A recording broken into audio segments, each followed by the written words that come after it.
नमस्कार दोस्तों, हमारे चैनल में आपका बहुत बहुत स्वागत एवं अभिनंदन है। हमारे चैनल पर यूपी टीजीटी संस्कृत व्याकरण प्रवेशिका पढ़ाई जा रही है। आज हम संख्याओं पर चर्चा कर रहे हैं और संख्याओं में हम संख्या लिंग भेद पर चर्चा कर रहे हैं। संख्याओं में लिंग भेद का ज्ञान कैसे होता है, जो कि केवल यूपी टीजीटी में नहीं अन्य सभी परीक्षाओं में पूछा जाता है। तो आइए हमारे साथ हम जान लेते हैं। संस्कृत में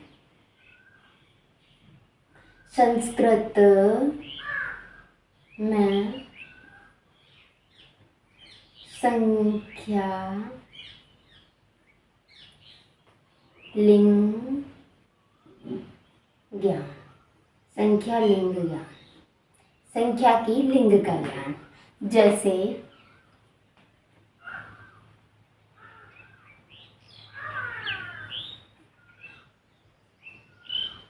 पुल्लिंग,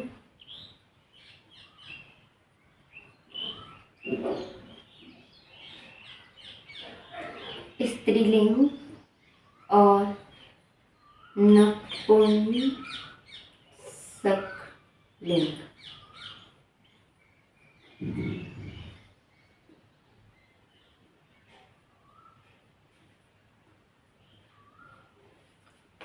एकः,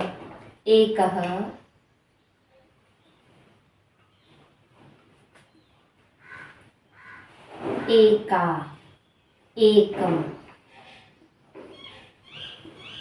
एकः बालकः,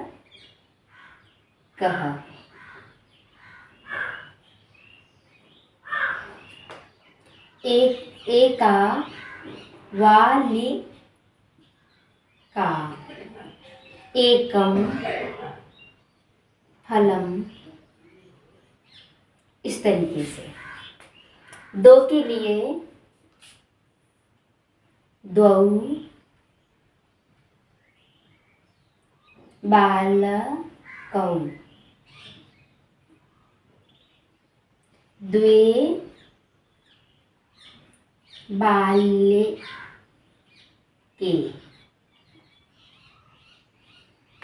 द्वे फले, द्वे फले। एकः, एका, एकम, द्वौ, द्वे, द्वे। इसी को तीन में त्रेयः, बालकाः,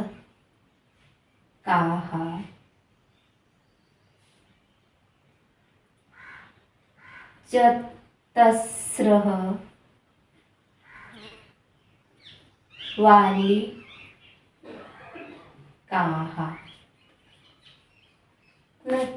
तिस्रः, त्रिस्रः,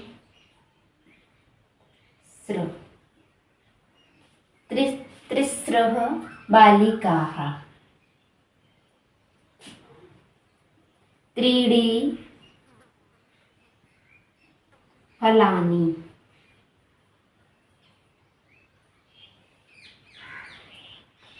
इसी तरीके से लिंग भेद ज्ञान केवल 4 तक होता है। 1, 2, 3 और 4। वहां जगह नहीं है, यहाँ लिख देते हैं।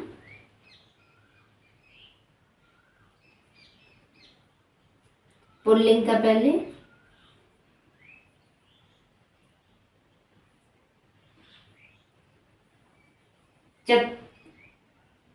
चतुर, चत्वारः,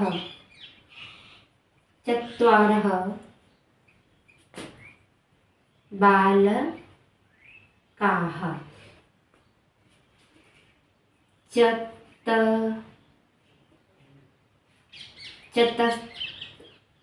चतस्र,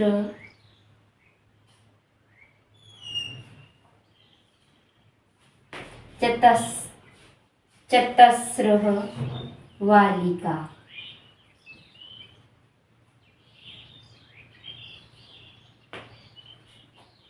चत्वारि,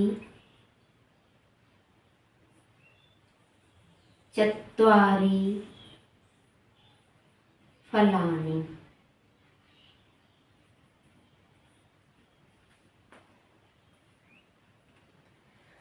चत्वारि फलानि।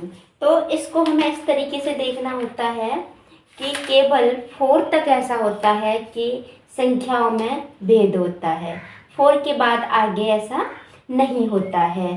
तो यहाँ पर हमें 1 के लिए क्या बोलना है, 2 के लिए क्या बोलना है, 3 के लिए क्या बोलना है, 4 के लिए क्या बोलना है, ये केवल देखना होता है।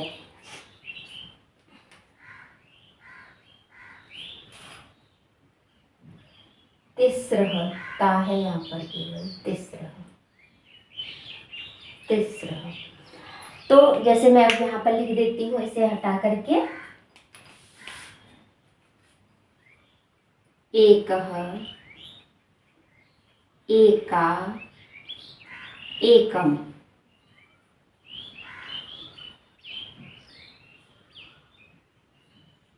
द्वौ, द्वे, द्वे, त्रय,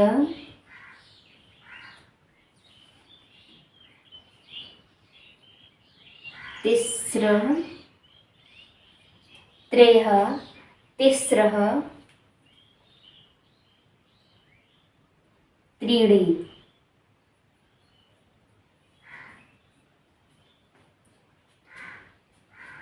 चत्वारः, चत्वारः, चतस्रः,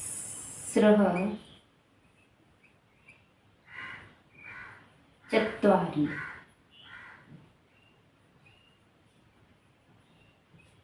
चत्वारि। इस तरीके से ये यहाँ पर हो जाता है। तो यहाँ जानने के लिए बहुत ज़्यादा कुछ नहीं है, ये ऐसी संख्या हैं जिनको हमें थोड़ा सा देख लेना होगा। तो एक बार हम इनका अभ्यास करेंगे।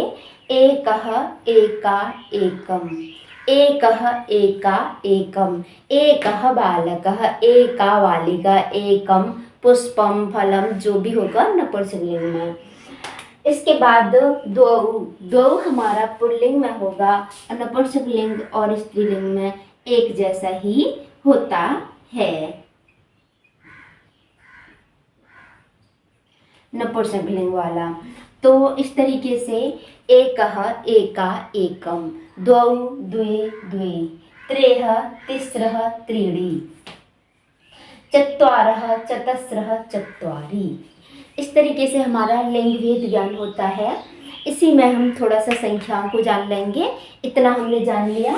कहाँ तक होता है, केवल 4 तक होता है। 4 के बाद आगे सभी एक जैसे ही होते हैं। 4 के बाद कैसे होते हैं, एक जैसे ही होते हैं।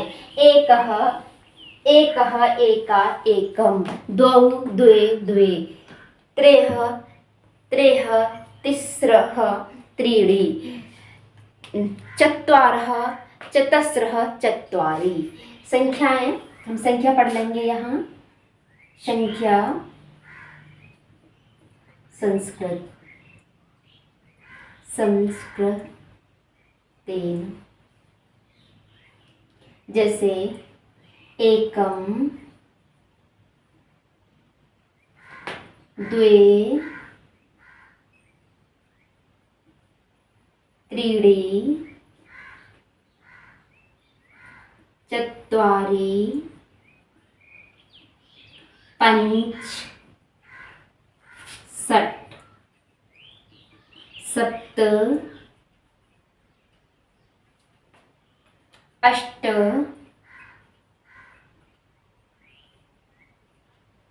नव, 10। एकादश, अष्ट और अष्टव दोनों हो सकता है। एकादश, द्वादश, त्रयोदश, चतुर्दश, पंचदश,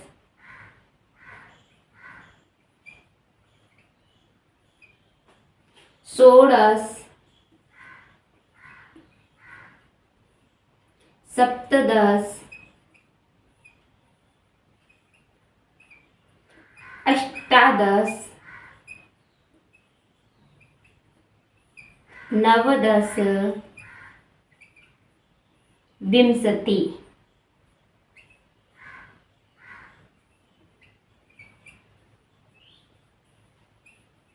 विंशति। एकम, द्वे, त्रीणि, चत्वारि, पंच, षड्, सप्त, अष्ट, नव, दश। एकादश, द्वादश, त्रयोदश, चतुर्दश, पंचदश, षोडश, सप्तदश, अष्टादश, नवदश, विंशति। विंशति। इसको विंशति के बाद जो हमारा नवदश जो है, इसको और भी दो तरीके से लिख सकते हैं। एकोनविंशति, एकोनविंशति,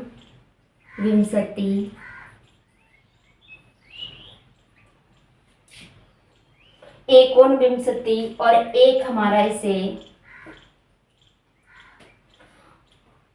ऊनविंशति भी कहते हैं। ऊनविंशति।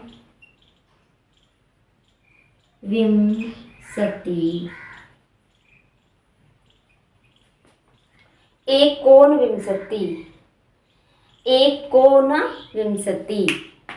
एक कम 20 में। ऊनविंशति, एक न्यून, एक कम 20 में, दोनों का मतलब यही है। और नवदश का मतलब होता है कि 9 और 10, जिसका मतलब भी यही होता है। तो यहाँ पर हमें देखना क्या है, सबसे पहले हमें इसको देखना होता है। यहाँ पर हमें ये जानना जरूरी है, इसको हमें देख लेना होता है कि इनके दो शब्द ये एकोनविंशति और ऊनविंशति, एकोनविंशति और ऊनविंशति। अष्टादश, अष्टादश, षोडश, द्वादश, द्वादश। और यदि हमें इतना आता होगा तो बाकी की संख्याएं भी हम बहुत आसानी से कर लेंगे, बाकी की संख्याएं भी हम बहुत आसानी से कर लेंगे। इसमें क्या होता है कि जब हम मैथ में जब संख्या लिखते हैं, तो जैसे हमने लिखा 12, हमने 12 लिखा 12, तो यहाँ पर क्या हुआ कि ये तो पहले आया और ये बाद में आया। 2, 10 पहले आया और 2 बाद में आया। यहाँ उल्टा होता है, यहाँ 2 पहले आएगा और 10 बाद में आएगा। द्वादश, 2 और 10। इसी तरीके से त्रयोदश, 13 हम ऐसे लिखेंगे कि 3 बाद में आएगा और 10 पहले, लेकिन यहाँ 3 पहले लिख दो, त्रयोदश, 10 बाद में लिखेंगे। ये यहाँ पर उल्टा चलता है। जैसे पंचदश, पंचदश, तो इसको हम ऐसे लिखेंगे 15 को, लेकिन इसे हम संस्कृत में लिखेंगे तो 5 पहले लिखेंगे, पंच और 10। जैसे सप्तदश, इस तरीके से लिखा रहेगा, लेकिन पहले 7 फिर 10, सप्त और 10। बस हो गया हमारा काम। यहाँ जो मैथ की काउंटिंग होती हैं, जो मैथ की संख्या होती हैं, जो मैथ की गिनतियाँ होती हैं, उसका ये उल्टा होता है। उसको पहले लेते हैं और जो मूल संख्या होती है उसको बाद में लेते हैं। तो यहाँ हमने इतना संख्याओं के बारे में जाना और संख्याओं के भेद ज्ञान को जाना, जिसमें हमें पुल्लिंग, स्त्रीलिंग, नपुंसकलिंग, पुल्लिंग, स्त्रीलिंग और नपुंसकलिंग तीनों लिंगों को अलग अलग तरीके से लिखना होता है, केवल 4 तक, केवल 4 तक। जैसे अभी मैं यहाँ लिख देती हूँ, एकम, एकः, एकः, एका, द्वौ, द्वे, त्रेः, तिस्र, चत्वारः और चतस्र। चतस्रः। यहाँ पर क्या है बेटा, चतस्र में, चतस्र में है क्या कि यहाँ पर शा के नीचे रा उड़ा हुआ है, चतस्र, तिस्र, चतस्रः तिस्रः। जिस तरीके से हम अपने छात्रों को पढ़ाते हैं वहाँ पर विद्यालय में, तो वहाँ पे अधिक ज़्यादा बेटा बोलने की आदत पड़ गई है, इसको आप बुरा ना माने, मैं आपको ऐसा कुछ नहीं बोल रही हूँ। तो यहाँ पर हमने संख्याओं को जाना, एकम द्वे त्रीणि चत्वारि पंच षड् सप्त अष्ट नव दस। एकम द्वे त्रीणि चत्वारि पंच षड् सप्त अष्ट नव दस। एकम द्वे त्रीणि चत्वारि पंच षड् सप्त अष्ट नव दस। एकादश द्वादश त्रयोदश चतुर्दश पंचदश षोडश सप्तदश अष्टादश नवदश विंशति। इसके बाद हम आगे 20 से आगे की संख्याओं को भी यहीं पर लेकर के आएंगे, पर इससे अगली वाली क्लास में। अभी के लिए बस इतना ही। नमस्कार।